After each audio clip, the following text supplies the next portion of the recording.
What's going on, everybody? This is a webinar on improving your workflow in EdgeProX with myself here, Giancarlo. So let's get started. Derivatives trading carries a high degree of risk and may not be suitable for all investors. Past performance is not indicative of future results. So our focus for the day, we're going to go through where does EdgeProX fit in your trading, importing the CT templates into your EdgeProX, tailoring and customizing your own EdgeProX workspace, managing data on EdgeProX, and then we'll open up the floor for questions if you guys have any. So yeah, that's what we got going on today. Can everybody hear me okay? If anybody can just message in the chat, the people that are here, if you can just let me know if you can hear me loud and clear.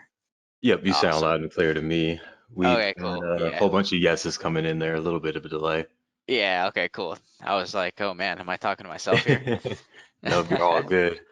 Awesome. All right. So who am I? I'm the senior broker here at EdgeClear. I used to be an equity trader, equity options trader, and a crypto trader. I still dabble with that now. Things get busy, but I love getting into some crypto every once in a while. And then right now, I'm like the leading expert here on EdgeProX. So that's kind of why I'm here to help you guys, kind of get a handle on what EdgeProX is, what it's used for, just tips and tricks and stuff like that from my experience with using it. So what and who is EdgeProX best for? Let me pull it up while I'm going through this. So to me, and from my experience on having conversations with traders, I personally believe that EdgeProX is for the active trader. Although it does combine well with longer term charts, I think the platform works better for the active trader, those that are scalping, looking at shorter time frames. This is the default template that you get once you pull up the chart, or once you download the platform. We have a lot of different things you can do in this platform. It's very highly customizable. I say to people that if there's something that can't be done in here, I'm pretty surprised because of how customizable it is. We have the heat maps, TPO charts, volume profile, market profiling, just an array of different tools that can be used, and it's directly tailored more towards the active trader, in my opinion. So that's kind of what I believe this is, who and what this is best used for, like scalping, things like that. Another cool thing you can do in here is if you understand Java, and you're a developer, you can code and develop your own indicators and import them into the platform. And I'll be showing you how to import things later on in the webinar. So let's go back. So EdgeProX chart templates. So what I'll do, I have on my other screen here the CT templates Lando provided me with. And so I'll just be showing everybody how to import these templates when you download them from Convergent, or even we have at EdgeClear, we have another set of templates that you can download directly from the website onto your computer. And so getting from downloading it onto your computer, how to import them into the platform. What you'll do is you can go onto any of your charts.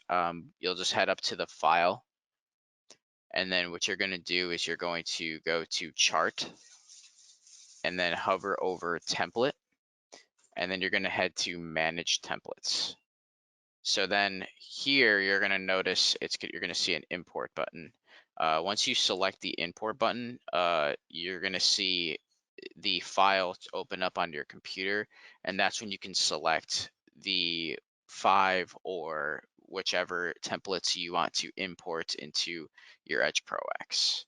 So I'm going to pull this off to the side because I don't know where I had these there. So going to add these here, and then we're going to open them all at once.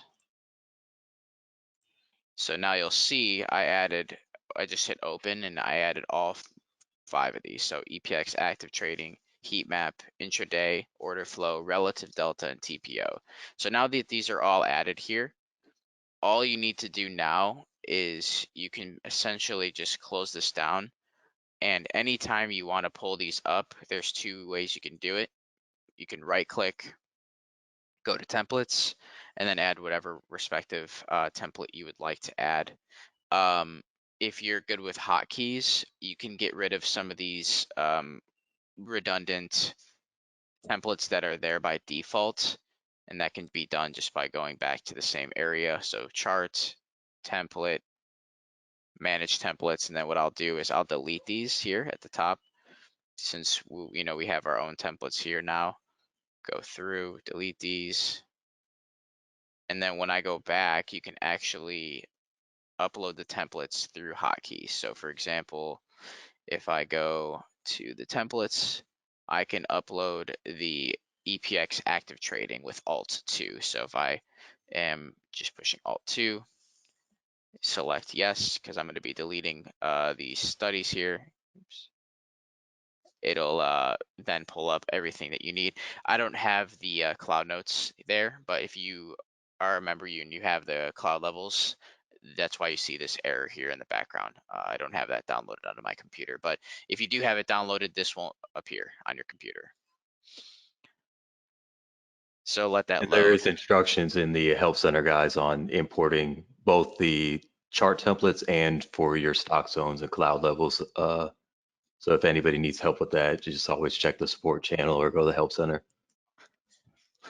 Thank you for noting that. Completely forgot to add that in. So yeah, here's what the template looks like once it's added in. And as Lando said, you can head to our at EdgeClear as well. And is there one at Convergent? I don't know that. I don't know that. Is there like a help center at Convergent as well for this stuff, or are you referring to Yep. EdgeProX? The Help Center at Convergent will show you how to import the Convergent chart templates. Awesome. So I believe they're on both websites. Oh, great. Okay. So then you have two locations where you can see how to do this. And so that's one way that's the way that I would personally import the templates, and then you can actively add these into your charts as I showed you. Another way, it's a little bit takes a little bit longer, but if you go to chart template, you can actually click in the other templates here. So if you were to just go to order flow, you'll hit yes because it's going to delete all the current studies, and that'll be another way that you can add in the templates as mentioned. So that's how I would get and upload the EdgeProX templates. Before I continue forward, was there any questions on the importing of the templates, anything like that? One question that they may have is Yeah. how do we save our own templates? I know it's relatively straightforward, but let's hmm say you're customizing your template to fit your own trading parameters, but you want to duplicate that across some other charts. How would you go Sure. about saving that? Yeah, it's a good question. So what I'll do is I'll pull up a separate chart over here. We'll go to order flow, and let's just add in some random indicators. And the way I go to the all studies is the Control T. So that'll pull up the all studies. That's a little handy trick for people in the webinar here. I'm just gonna put in a bunch of random indicators. I don't use these, but just want to get this across. And so we'll just add these in, and then I'll also change the bar type. Um, so once you figure out what you want done here, let's go to the Ranko here. So once you find what you're looking for here on the chart, the way that you can save this down, so we have, all our charts here. The way that I would save this down in templates is you're going to go to File, then you're going to go to Chart, same thing, Templates, and then as you can see here, Save as Template. And then what I'll do, I'll just put CT webinar. And then here, this is important, include chart settings. I like to include everything on here just to make sure that everything that I did on the chart, regardless of how minuscule it may seem, I want to make sure all that transfers over to my new charts that I'm going to be importing this on. So now you just would hit save as, and if I go back to the templates here, you can see at the bottom I have the CT webinar, and that's configured to Alt 8.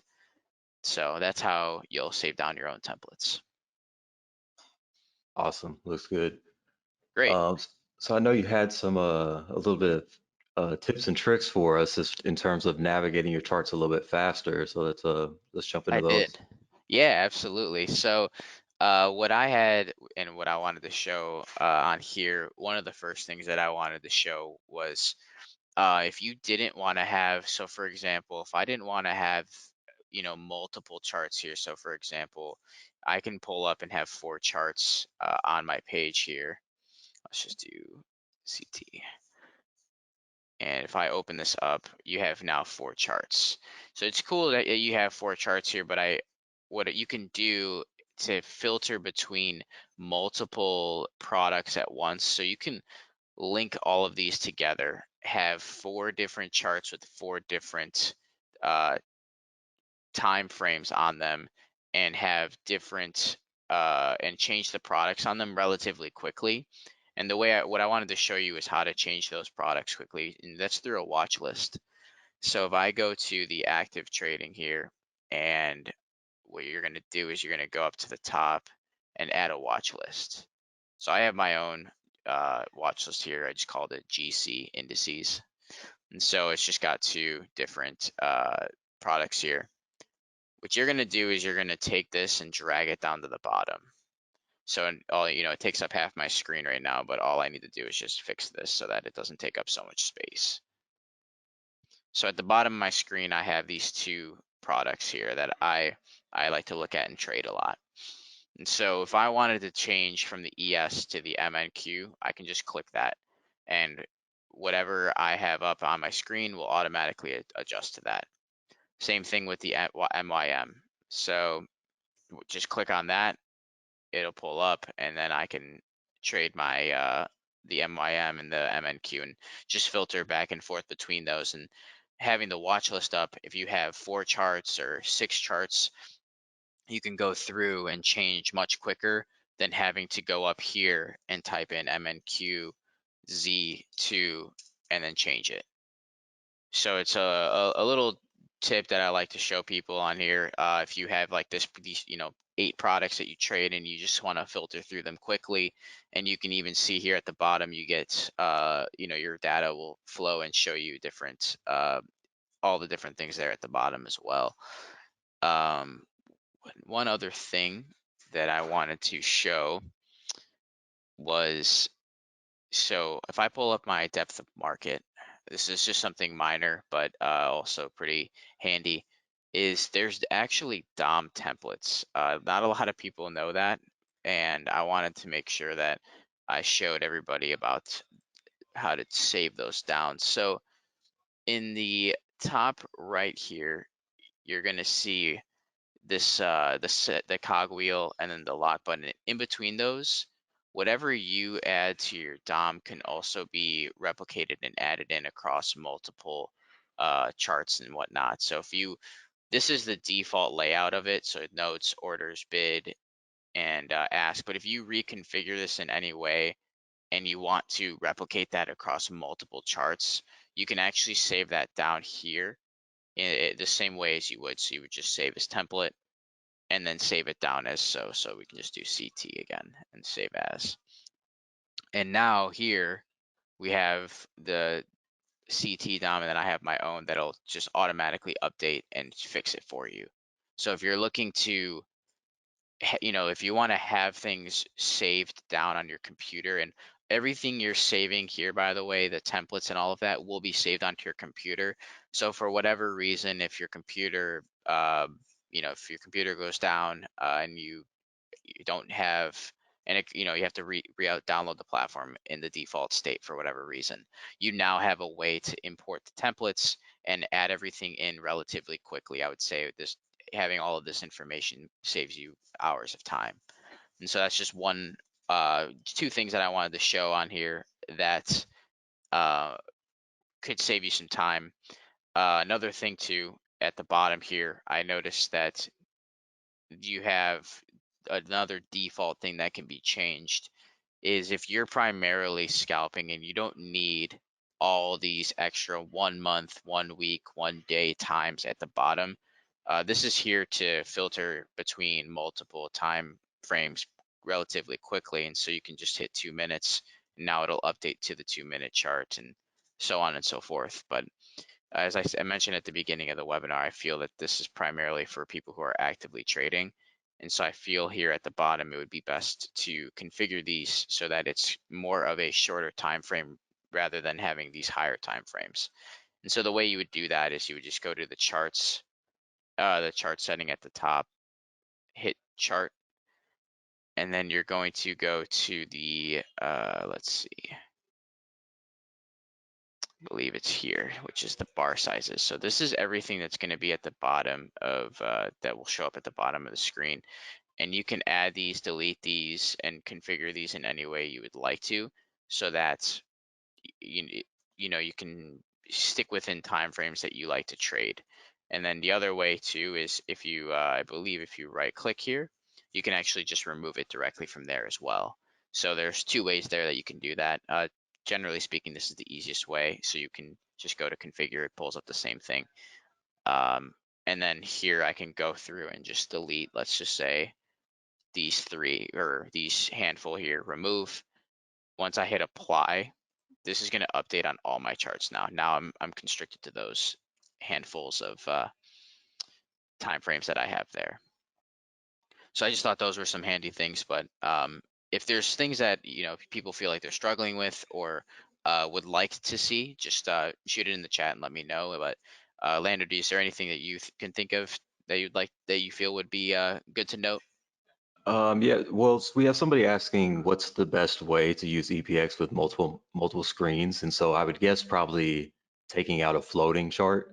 Yeah, Um, and I can show how to do that real quickly while you're touching on that. So at the okay. top right here, there's the X button, which closes the DOM, and then above that there's the full screen, and to the left of that there's this little button that actually breaks open and has a floating chart.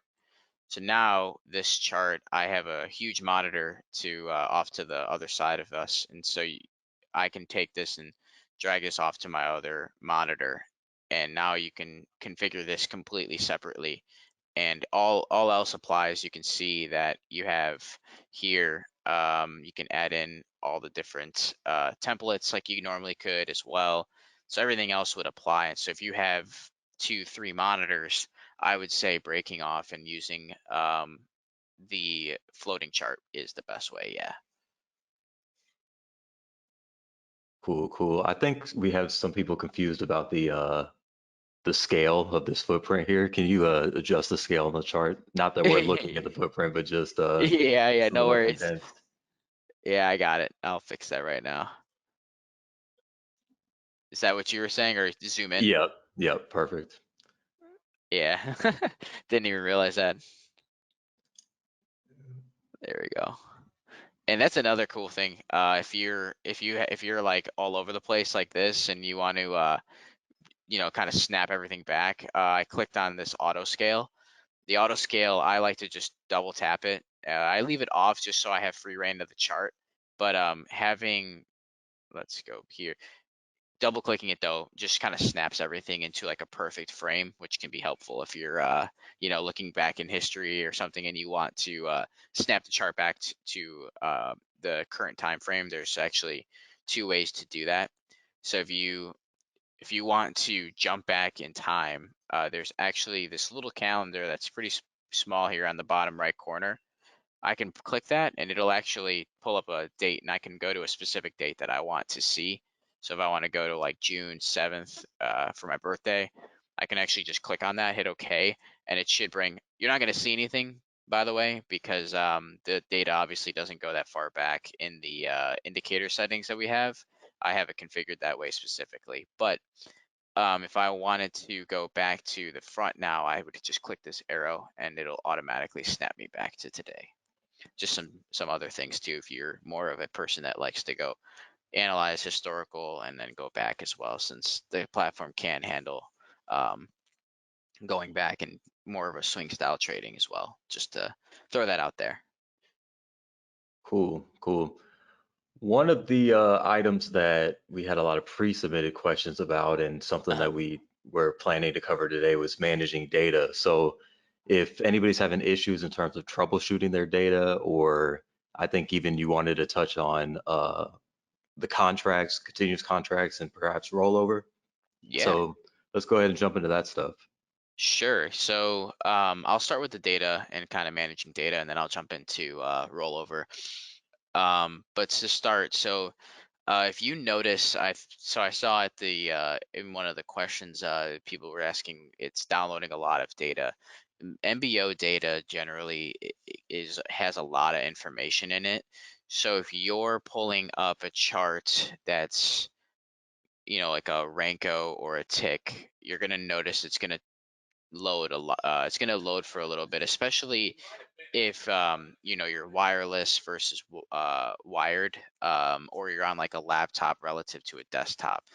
I personally would say, if you're going to be using the MBO level 2 data, to make sure that you have a wired connection, if possible, and then that you're using a computer that's can hold this type of information. Otherwise, you're likely going to notice the data loading for a while, etc. But if there is a known issue, or if there is something that there are things you can do to kind of reset, or even measures you can take to try and reset the system on your own. The first thing I always do whenever I'm noticing the constant like loading, is I always restart it. Obviously, that's the typical thing that we'll tell you to do, is just, hey, give it a restart. It could just be something with your cache that's not loading properly. But if that obviously it comes up and it's still giving you that sign, what you can do is you can right click the chart, and at the bottom here it's going to say clear local data. The clear local data button is a way that you can clear any poor data, misprints, anything like that that may be causing the data to be slow, or the historical data to be slow. It's good to note as well, when you see the chart loading, because the chart is loading doesn't mean you don't have data. It just means you don't have historical data. And what that means is if you pulled up a depth of market, generally speaking, this is going to be ticking, which I'll have to reconnect that for some reason. I got booted. But this is going to be ticking, and this is going to be loading. So the historical servers, for conversation's sake, there was a pretty recent issue with Rhythmic's historical data servers going down. So in this event, the charts were generally loading in EdgeProX, but this was ticking and moving, and everything was fine here. So that just means you can place your orders still. You just won't see your charts moving. So like I mentioned, clearing the local data is a good way to kind of reset any data that might be stuck, that might be holding up the platform, or trying to load from a while back, something that you're not generally using right now in this moment. So you'll just click that, you're going to hit yes, and then it's likely going to pause, and then you'll see it go blank like so. Once I reconnect it, it should load up all the data again, and then it'll you can kind of see it'll look the same. But that's one way to kind of check the historical data. And ironically, there you go. So I was just going to say, ironically, we're probably getting some slowdown right now, so you can kind of see this live. So as this loads, another good way to clear the data as it's loading up and clearing this out. So there you go. So you'll see that it's that's where, let's go here. So there we go. So now you'll see that it looks the same. Nothing noticeable is going to happen, but it should generally speed up the amount of time it takes to pull up the information. In the bottom right corner, another thing that you can clear is you can hit this trash can here in the corner. You can see it says run garbage collector. So if you see in my corner right now, I have about 1.5 gigabytes of RAM running to operate the platform. Uh, the developers that helped to build the platform, what they did was they allocated 25% of the total RAM on your computer to this platform. So a quarter of the total RAM on your computer is dedicated to this platform. So I have on my computer 4 gigabytes of RAM. So for the computer, if my RAM here in the corner goes above 4, it'll cause the platform to crash. That's just one thing to keep in mind. So I always like to run the garbage collector, clear that out, and if there's anything that may be freezing up the platform. And then the last thing that I do here is, or there's two other things. You can go to the settings, you can go to charts, and then, ooh, I'm sorry, went to the wrong spot. So you can go to the settings. Oops, sorry about that, folks. Know what I was thinking. So you have to go to configure, and then you can go to instruments. So if you look at the top, there's instruments. This is one way you can actually clear out all of the local data. So clearing the local data on a chart clears just the MNQ. But if I hit clear all local data, it's going to take a little bit for it to load. So I'm not going to do it in this while we're on the webinar because I don't know how long it'll take. But I would allocate like 5 to 10 minutes when you hit the clear all local data to it, because it's going to go through and it's going to clear out all the basically all the indicator or all the products you have pulled up. Lastly, and this is, I believe, probably one way to really, it's a way to kind of fix it for the interim, but you can change the server and the connection you're using. So when you traditionally log in, you're looking at probably you're using either the Chicago server and you're using non-aggregated data. Non-aggregated data is that traditional MBO data, which is causing, which brings in a lot of the information.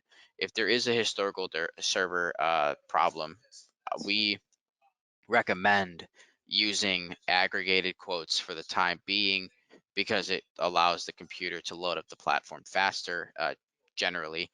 And then we also recommend connecting to a different server. When we've had when we had the problem recently, there were other servers were perfectly fine. We didn't notice any other slowdowns with the other servers. Just the Chicago server for that scenario was the one that had experienced the loading error with the historical data. So if you would have if you would have just powered down, switched to aggregated quotes, and switched to the European server, for example, you would have noticed that that would have changed and fixed the loading error when you logged back in. And I'll show you here when I go to my let's go to new workspaces here. So if I go here, Rhythmic, this is what I'm referring to is the non-aggregated or aggregated quotes.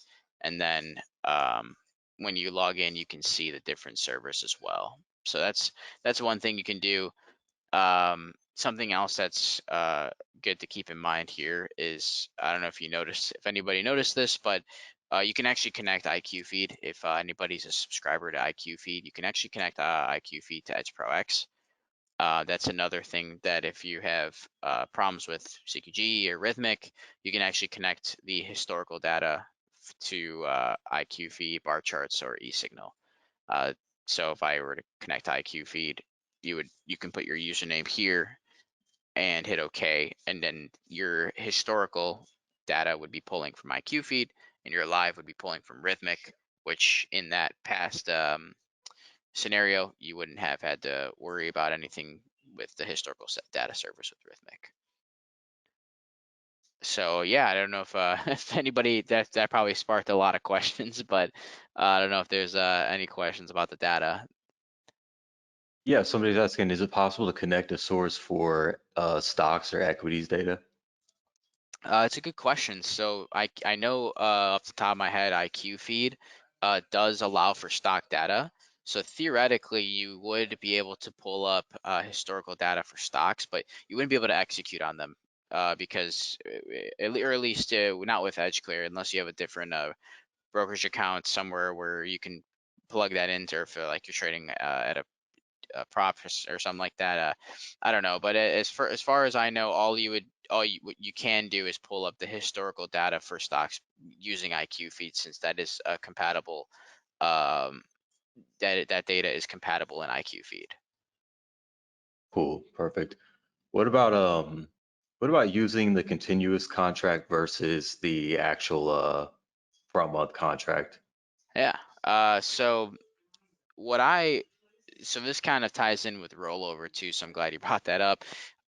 So what I generally advise is when using the continuous contract, it's generally advised that you try to avoid using them, just because of a few things. And I'll show you here so you can actually see this in this live.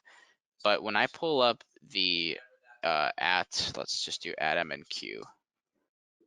When I pull it up, you're going to notice, if you pay closer attention to it on your own charts, you're going to notice that the indicators start at midnight and end at midnight.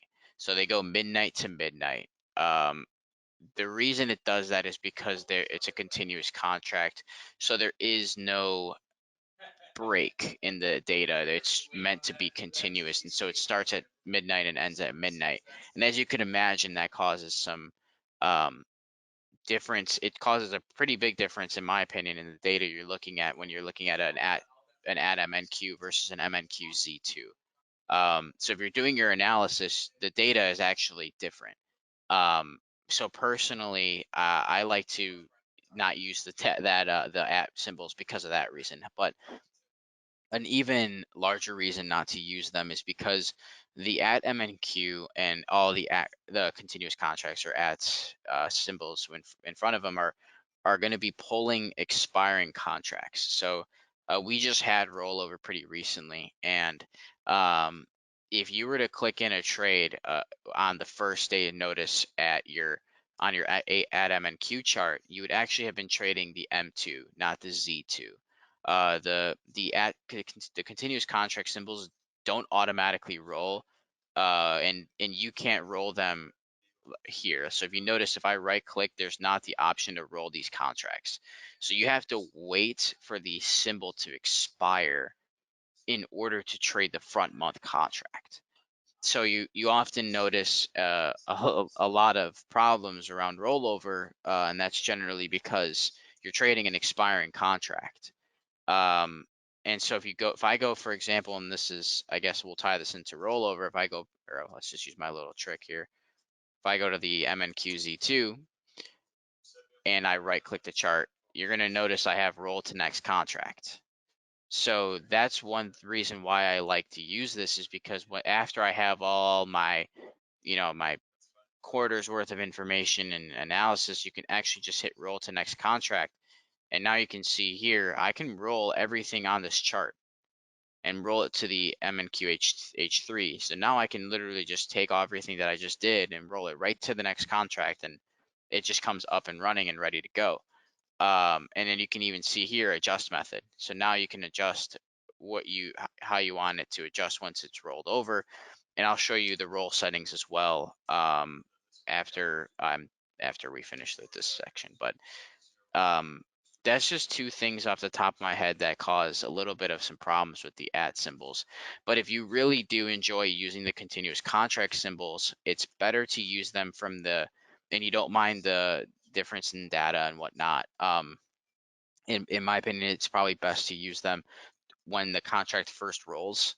So when for this example, when the MNQM2 contract officially expires, and then you have the MNQZ2 now at front month, that would be the time to be using the at symbol, since now you're dealing with a fresh contract. So when you have so now you're dealing with a fresh contract, and then what I would do is towards the end of rollover, near rollover, I would say it's better to use the MNQ, for our example, MNQZ2, and just have that chart up, since volume rolls before the actual contract expires. Everybody, I'm sure, understands that. And so the volume rolled well before the contract expired, so it's better to be trading that chart, obviously, in my opinion, regardless. So that's just what I would do if you want to use the continuous contracts. So generally, to reiterate that, the vast majority of the time, or pretty much all the time, you'd recommend using C2 or H3, et cetera, Hmm. in contrast to the continuous contract. Unless somebody's particularly partial to the continuous contract, it would be better to use actual Z2, et cetera. Yeah, yeah. I can if the TPO chart loads up, you'll notice here the midnight to midnight thing a little bit better.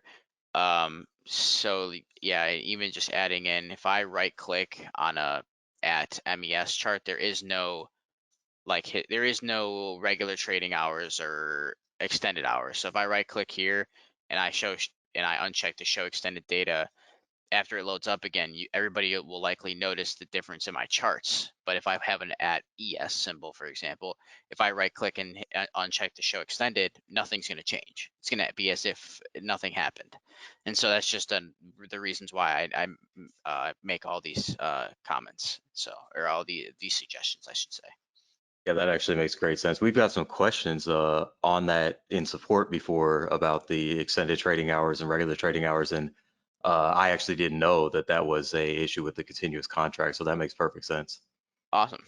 Yeah, glad to help out with that because I feel like every time around rollover, we get a handful of questions, and it's just it's tough because I don't really know where people were at with their charts, and so it's better to just kind of start off and have your running ESZ2 and just kind of continue to roll over the contracts. And one thing I actually did want to show here is there is actually a role setting that we have in the system, and I'll find it real quickly and show that here it is. So you can see here, this is for adjusting the roll method in the continuous contracts. And so um, you can see the difference in the roll methods. You can change the roll methods. This is specifically for the continuous contracts. And that's this is even though you have these available, there's no way to roll the contract immediately. So even though it says volume, and it doesn't roll based off volumes. And you can see here, you can adjust that so that it might work. I've never actually tried it, but these are the ways that you can actually adjust the roll settings for the continuous contracts to make it happen sooner. But I've never tried it, but I figured I would just show these settings real quickly while I had this information pulled up. I think it'd probably be preferable just to when you showed the Z2 contract and rolling that one, it had the option for Yeah, adjusting by a specific number. I think that would be most convenient when you're getting ready to roll. It's just, yeah, yeah, adjust method, and then you can enter in your own specific amount. yeah. Um, that's what you would recommend for rollover? That's what I do. Yeah, that's what I do. And whenever I have the charts pulled up, that's to me the easiest way. I mean, it's way shorter. You just have roll to next contract. I just select everything here and choose the way I want to roll it, and I just hit OK, and next thing I know, I'm ready to go. So it's much easier to me than having to stress about, are my role settings in the continuous contracts correct? If you restart the platform, or you don't save it down, now you're worried that you're trading based off of all these other things that just cause headaches. And I just personally think it's easier. Perfect, perfect. Well, let's jump into some Q&A here. Hmm. Yeah, sure thing. Um, Actually, we got a question from Brian here about rollover. He says, you can put in the offset amount for this roll, but what about previous rolls? How are those accounted for? So, uh, Brian, are you referring to the past rules, like if you didn't adjust those other rules, or are you referring to, like, is that what you mean, or could you be a little more specific? Oh, I see. Okay. So if you have a chart pulled up, and it should for example, if you have your ES uh Z2, and you can go back 2 years in that chart or whatever, you can go back and it's going to aggregate all that data. It's going to roll the whole everything together. At least it should roll everything together as far as I'm aware. This is so you'll specify that. So that's where this comes in, I believe.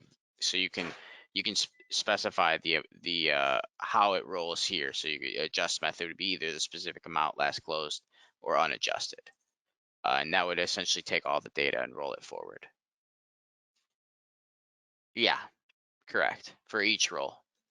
So it's gonna go through and it'll do it for each one. No, you don't have to do it manually, but you'll just have to do it manually for each quarter. So now when ESH3 comes to expiring, you'll do the same thing, and then it'll take the data from the H3 contract, roll it into the next one, and then when that next contract expires, you'll do the same thing, and it's holding the information from the last contract you rolled. Let's jump to another question we had pre-submitted. Go ahead. Somebody says my cumulative delta on my active chart doesn't always line up perfectly with FT71s. Uh, is there a setting that makes these small discrepancies, or he's also looking at I'm not sure if you have that chart up. He's looking at the delta that has the split for small, medium, large, or small, large, very large. I mean, yeah. So this bottom pane right here. Yeah. And you're saying it doesn't always line up with FT71. So is there anything that might cause minor discrepancies there with the data?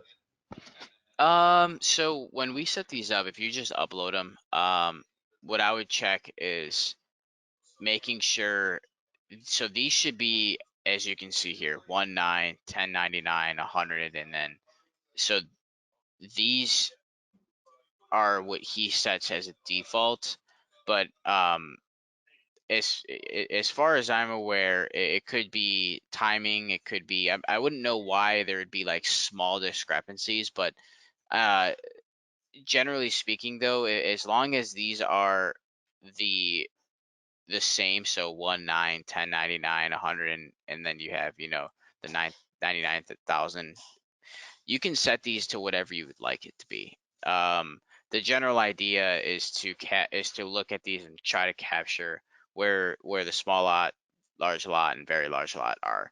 As long as you can kind of take and look and grasp the general idea, I would say the small discrepancies is not something to entirely worry about. And I also know that he does adjust that stuff throughout the day, so I know it might be there might be small adjustments that were made, like changing it from one to nine to something different.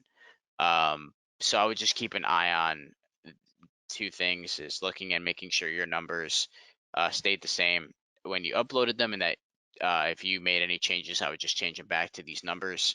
And then understanding that the general idea of this, it's not going to be perfect. I wouldn't, if you upload it this way, it should look relatively like you can see on my charts. If you have it pulled up now, I'd be curious to know how far off it is. But the other thing too is making sure that, and I'll pull this up to show you, there's actually an area on here where if I zoom in, it changes the time frame. So that's another thing too, is if you're really zoomed in, you might be on a different time frame, which would cause that discrepancy. So I would actually make sure, and I'll show that right now. I'll locate that, but I would make sure that the time frames are the same as well, because that's important. If he's looking at a 3 minute and you're looking at a 5 minute, that's one other thing to keep in mind. But chart. Yeah, another thing I've seen on that point is your RTrader settings. If you're logging in with RTrader, if you have aggregated versus non-aggregated data, it's going to make a difference. Also, True. the MBO data, if you're looking at, let's say you look at a chart that where I posted yesterday, your MBO data after you've reloaded your chart is going to be different once it converts to historical data and it's not the same day. I'm not sure if, Giancarlo, can you clear that up? I'm not sure exactly if I'm wording that right, but um, it So will you, it will change a bit. so say that again for me. Sorry. So if you were looking at a chart live today, you're having Hmm. MBO data come in, but then if I Yeah. closed my platform and then I reopened it and looked at a cumulative delta chart from 3 days ago, Hmm. then the historical data would be slightly different than the MBO data because of it being aggregated when it came in, when it loaded it historically. Yeah. So that, as from what I know, yeah, that's correct. So the data is good, the historical data. So the thing with MBO, and I'm sure a lot of people notice this, is it doesn't hold or stick. So because it's so much information. So for example, if you have like a heat map up, you'll notice that the heat map deletes itself after a certain period of time. If I showed you my imprint, you're going to notice that it deletes the information from the imprint after a certain amount of time. And so that is correct that that if you loaded up a chart, 3 days ago with with non-ag or aggregated versus non-aggregated, the platform is holding is going to hold the aggregated data, but it's not going to hold the MBO not aggregated data. So it is going to show a little bit. That is another, yeah, that's a good point. That is another reason why you can notice a little bit of a discrepancy, slight. Some, there, it's slight. If you notice a large difference, that's something to reach out to myself, and you'll get my contact information afterwards, and that's one thing that you would have to reach out to either myself or one of my colleagues here, and that would be something to be concerned about. But if it's like, 3 or 4 contracts off, I wouldn't be too concerned about it. Yeah, I know Morad will leave his charts open for, a week or weeks at a time, so he's not Yeah. necessarily losing that MBO data. If you've done a restart and then you're watching the trader bite in the morning or something, you see, oh, my cumulative delta from yesterday is different than what Morad's looks like. Unless it's dramatically different, it's not a huge deal. And also, you guys got to consider the context of delta in general. It's kind of a nuanced thing in general. Mhm. Yeah, and I would say I would add it to that by saying, uh, because Morad can leave his charts open for a longer duration of time. If you don't have the computing power to hold that kind a week's worth of MBO, you're likely going to notice. So it comes at a cost, is what I'm going to say here. And unfortunately, trading's not perfect, but the cost is that the data holding that mass amount of information in your platform is going to cause the platform to slow down. Because after like 3 days, it's going to be holding a pretty large amount of data and you'll notice that the platform's going to take a little bit to load and whatnot. But if you have the computing power for it and the wired network and whatnot, then I would say that's fine to leave the platform open for a couple of days to collect that data. Okay, we have a question on execution. If you open a position that doesn't have a bracket order predetermined, Uh-huh. then is there a way to add a closing OCO order around the already open position? Yeah, there is. So um, let me make this smaller.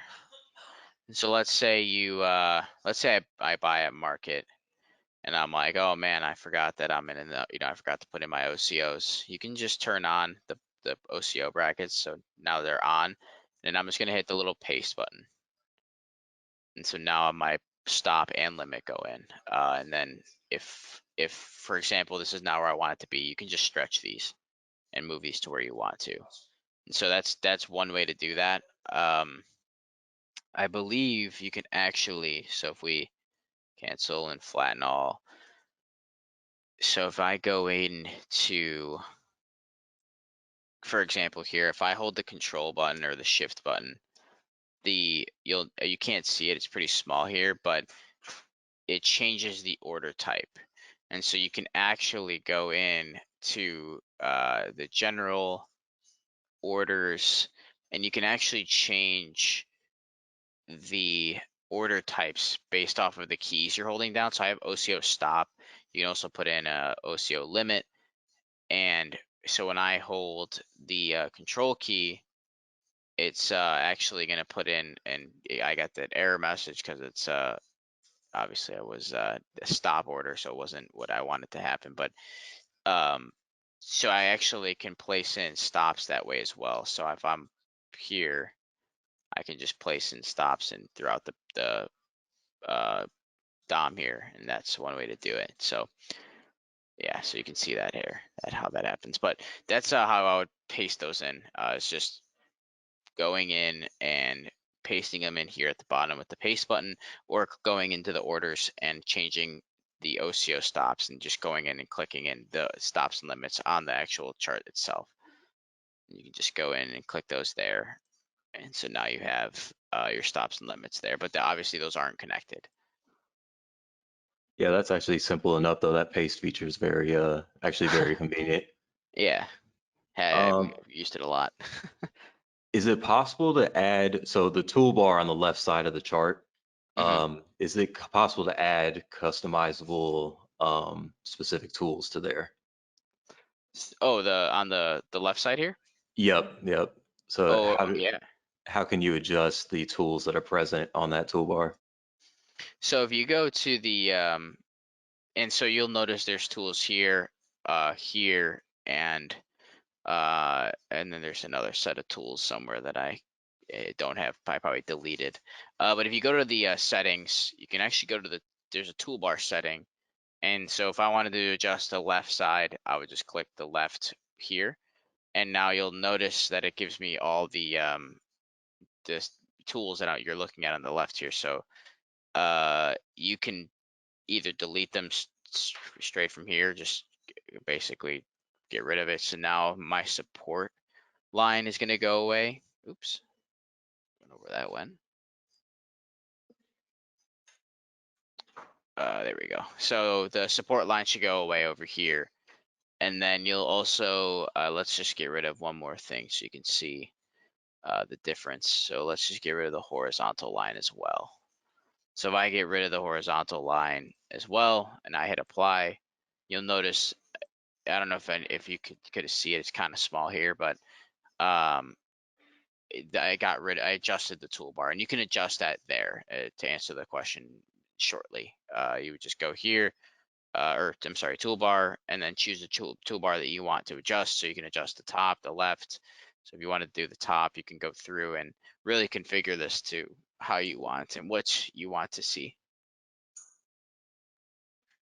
Awesome. Um, we're getting a question. Let's just take two more questions. Yeah, Is sure. there a better way to transfer settings and studies from one instrument to another besides saving as a template? So I think what they're getting at in this question is if I don't want to save the entire chart template, can I save a couple studies, or is there a good way to transfer the settings I have on one study and then move that to another chart?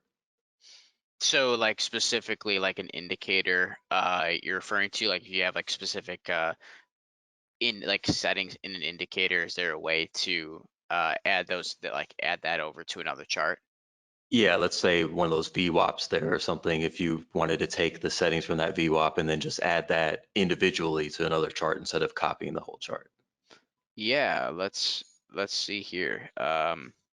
So what you can do, um, let's just let's just say I have this here, um, and I want it. I don't know. I gotta change. Let's just change the color because that's something that can be replicated easier. So what I can do is you have the line and the indicator. They were both blue. Now they're both red. So once I hit apply, that'll adjust red, right? Now what you can do is you can actually save uh, your studies as a default. So now what you can do is you can save this as a default. Now it's not going to be as customizable as a template, right? Because you know with a template you can save multiple templates. This is you're just saving this one specific study to now be defaulted to what you set it as. So if you have an indicator and you're like, hey, I only use it this way, you can save it as a default. And then when I go to like my TPO, if I were to pull up the VWAP, it should theoretically pull up and have all the indicators ready there. And so now it's going to pull up the defaulted version that I saved down. But aside from like the templates and the analyses, which are here, so charts, and then you have import export analysis. Besides those, I would say there isn't really a way to save down specific indicators or settings in an indicator. Um, one thing that I guess real quickly is the analyses is indicator specific. The templates is not indicator. I'm sorry, the analyses is product specific, and the templates is not product specific. So when you save down an analysis, if you save it down for the ES, it's going to specifically have that information for the ES, and it's going to be like that anytime you pull up that specific ES product, where the templates can be uploaded into any product, any chart. It can be, moved around pretty easily. Um, so there, and you can see this here. Now it's now you get that there. Um, the other thing too is you can also copy these. I don't know if you notice this at the bottom, but if I have my CT chart, copy page, now it'll duplicate that page exactly. So, you get that duplicated there. So something else, so a couple of ways that you can kind of pull up information more easier, I guess. Yeah, I suppose if I wanted to copy like 5 out of 7 of my indicators to another chart, then I could just copy the chart, then delete the 2 on the newest chart. Easy enough. Exactly, and you can. I I mean, this is just something I'm thinking of now, but if I wonder if you can highlight these and copy them. So Control C, and then just bring them to another chart. So I wonder. Yeah, I guess not. So yeah, I guess that didn't work how I wanted to, but yeah, so I guess the best way you can do, if you have like, for example, Morad has like, you guys have 1, 2, 3, 4, you have like 7 indicators here. You can just take and duplicate this. So copy page, duplicate it, and then delete two indicators there. It's another way you can do that. Perfect. Um, we're getting a question is there a button on the toolbar that can change the chart type to a line? So I'm not sure, is a line default on the drop down list there or Yeah, so here, I'll go here. At the top of the toolbar, if you so you might not be able to see it, but there's a list here. So you can, going from left to right, you're going to see 2 zoom in and zoom out buttons. To the right of that, there's a list of different bar types that you can change it to immediately. And about halfway in is a line. So you can change that to a line. perfect? So I that's think how you would do that.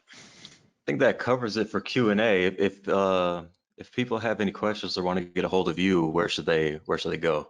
Yeah, so you were kind of reading off some of these slides, so we'll just skip to the end. And so if you guys have questions, if there's anything that you guys get stuck on, feel free to contact me. This is the way to get a hold of me. Usually easiest to just email me. But if you guys want to message me on Twitter, and we can kind of just coordinate there. Um, but yeah, preferably email is the best way to get a hold of me.